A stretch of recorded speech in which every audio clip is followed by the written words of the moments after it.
Bonjour ou bonsoir à tous. Dans cette vidéo, nous allons parler de plusieurs canaux que Dieu utilise pour manifester la parole de connaissance. Ce qu'il faut savoir, c'est qu'il y en a plusieurs et nous allons voir cela ensemble. Il se peut que chacun de vous ait un don de parole de connaissance, mais la question c'est comment Dieu vous utilise avec ce don? Par quel canal Dieu passe le plus souvent lorsqu'il vous utilise dans la parole de connaissance? Premièrement, le don de parole de connaissance peut se transmettre par voix audible. La voix audible, c'est lorsque ce qui est dit peut être entendu physiquement.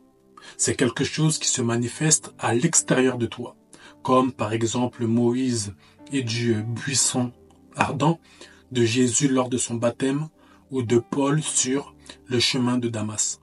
Même si cela est vu de manière rare, la parole de connaissance peut se transmettre de manière audible, c'est-à-dire que les révélations cachées que tu reçois du Saint-Esprit, tu les reçois de manière audible. Tu entends clairement et de manière audible ce que l'Esprit te dit.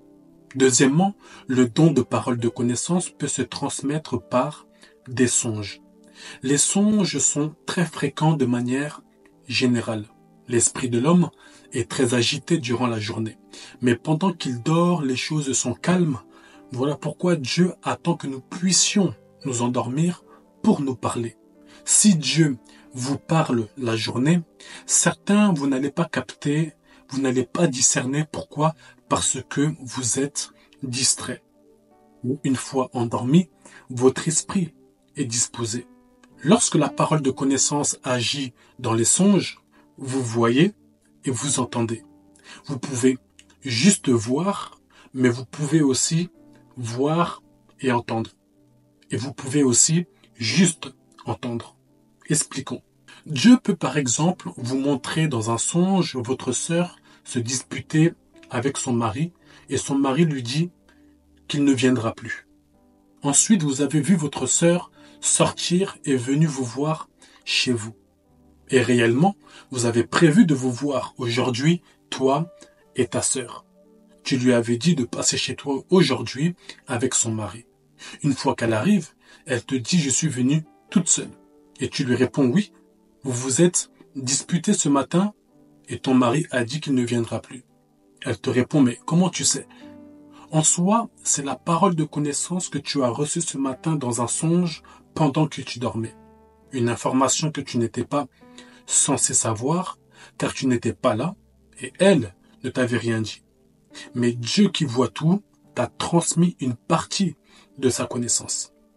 Il est possible aussi de voir seulement sans entendre. Par exemple, tu vois en songe des drames se passer dans la vie de ta belle-sœur. Tu vois cela comme des successions d'événements. Tu vois des ruptures, des deuils. Ensuite, tu vois ta belle-sœur se renfermer. Tu vois, mais tu n'as rien entendu. Et tu te réveilles. Lorsque tu lui parles, tu lui dis, dans ton passé, tu as vécu beaucoup de choses liées à des ruptures amoureuses, des proches que tu as perdus, et cela a brisé ton cœur et tu t'es renfermé en toi-même. Elle va se poser la question, mais comment tu sais toutes ces choses? Car elle t'en a jamais parlé. Car c'est une parole de connaissance que Dieu t'a révélée sur son passé. Des choses que tu n'es pas censé savoir. Mais Dieu qui voit tout et qui connaît tout t'a donné une partie de sa connaissance. Retenez que la parole de connaissance est une révélation cachée que Dieu fait ressortir soit du passé, soit du présent. On ne parle pas d'informations que vous connaissez déjà ou que vous trouvez sur Internet et après vous venez faire semblant comme si Dieu vous avait donné une révélation.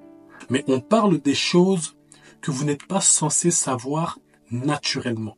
C'est comme si Dieu me donnait le nom de ton arrière et arrière-grand-père alors que moi et toi, on ne s'est jamais vu auparavant et jamais parlé. Toi-même, tu ne connais pas le nom de ton arrière-arrière-grand-père. Mais ta mère pourra confirmer ce que je dis parce que elle connaît le nom. Et elle se posera la question, mais comment il connaît le nom de l'arrière et arrière-grand-père? La parole de connaissance. Troisièmement, le don de parole de connaissance peut se transmettre par des visions. Lorsqu'on parle de vision, on parle d'être dans un état éveillé, mais bien que nous sommes éveillés, nous voyons. Par exemple, cela arrive souvent pendant les temps de prière. Vous priez et vous voyez des choses. Vous voyez des images, vous voyez des mots, des scènes, des séquences. Par exemple, lorsque ma femme était enceinte de mon deuxième enfant, une de mes sœurs qui est prophétesse avait vu pendant un temps de prière que nous avions eu que ma femme avait un gros ventre, une grossesse. C'était tout ce qu'elle avait vu. Après la prière, je dis à ma femme ce que ma sœur, la prophétesse, avait vu. Ma femme disait non, je ne suis pas enceinte, je ne sens rien et je vais bien, il n'y a aucun signe. Mais ma femme n'était pas au courant qu'elle avait une grossesse. Mais ma sœur, la prophétesse, avait reçu une parole de connaissance sur cela. Après l'information que j'avais donnée à ma femme, elle était partie faire le test et effectivement, elle était enceinte. Donc la parole de connaissance peut aussi se manifester par des visions. Donc vous voyez des choses. Quatrièmement, le don de parole de connaissance peut se transmettre par intuition de l'esprit ou par de fortes convictions intérieures venant du Saint-Esprit. Certaines personnes vous sentez comme si en vous, l'on vous pose une information.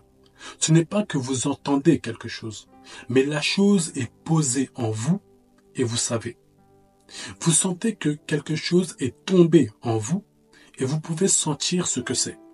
Vous avez de fortes convictions intérieures et vous savez vous-même que lorsque vous sentez de cette manière, c'est le Saint-Esprit.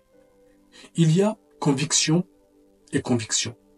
Des choses qui viennent de vous-même. Mais il y a aussi des choses, des convictions venant de l'esprit où vous savez de manière claire que c'est l'esprit. Même votre esprit vous le confirme. Voilà pourquoi il est important dans l'exercice des dons spirituels de développer sa sensibilité à l'esprit, car lorsque le don de parole de connaissance agit par des convictions et des impressions fortes, il faut être sensible pour discerner ce qui vient de vous, ce qui vient du diable et ce qui vient de l'esprit. Ne cherchez pas à opérer dans les dons spirituels sans chercher à développer votre sensibilité à l'esprit. C'est ici que je vais m'arrêter. On se dit à la prochaine vidéo et que Dieu vous bénisse.